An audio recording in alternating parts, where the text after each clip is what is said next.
college's history, was now its first African-American professor.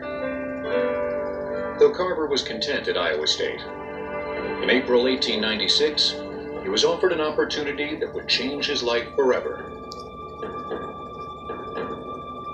Booker T. Washington, a leader among the newly freed slave population in the South, invited him to come to Tuskegee Institute, an all-black college in Alabama. When Booker T. became aware of Carver, that there was an agricultural expert in the country anywhere who was black, that was huge. He was really the only one in the whole country. Booker T. badly wanted someone like that.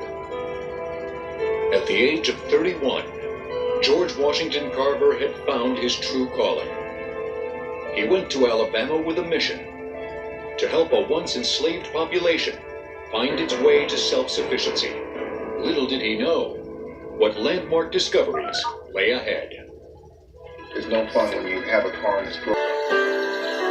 Today, 50,000 peanut farms thrive in the United States, most of them in the South. Virtually all of them have taken root in the past century, thanks to the horticulture professor who ventured to Tuskegee with a sense of mission in 1896. When George Washington Carver arrived by rail in Alabama, he saw no peanut fields. Instead, he was dismayed to see only one crop growing in the dry, sandy soil. In 1794, Eli Whitney invented the cotton gin. And from that date on into 1900, cotton was king. Carver knew that a single crop system was not good for the soil. Anytime in agriculture you base your economy on one single crop, you're vulnerable. From a fertility standpoint, you're depleting the soil and maybe not returning all the nutrients there that is taken. Carver also recognized that the only thing more vulnerable than the nutrient-deficient soil was the multitude of poor black sharecroppers working in the cotton fields from sunrise to sunset. Carver was anxious to get to work to solve the South's agricultural dilemma.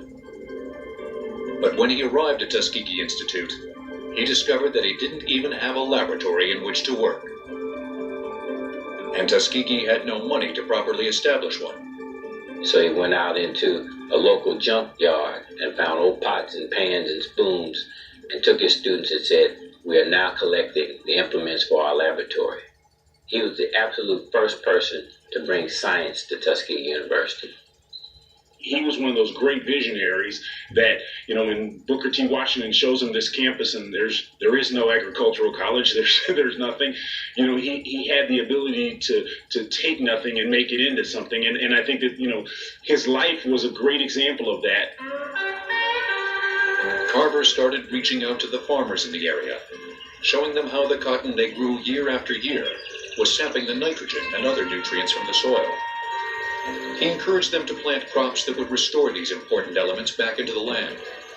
Crops like sweet potatoes, cowpeas, soybeans, and peanuts.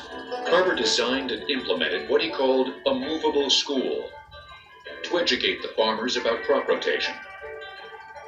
Many took his message to heart, but few acted on his advice. The farmers agreed, but they did not immediately heed because they could not get loans at the bank for any crop except cotton. Carver's concern for Southern agriculture wasn't restricted to how cotton was bankrupting the soil. Another threat was lurking menacingly on the horizon. The boll weevil, the dreaded insect that had already decimated the cotton crops in Texas, was making its way across the South. And it was moving through Mississippi, Louisiana, and headed to Alabama and Georgia at the rate of about 100 miles per year. And he warned them. There was no stopping this devastating force of nature. The weevil actually lays its eggs inside the unripe cotton boll, and the newborns eat their way out, destroying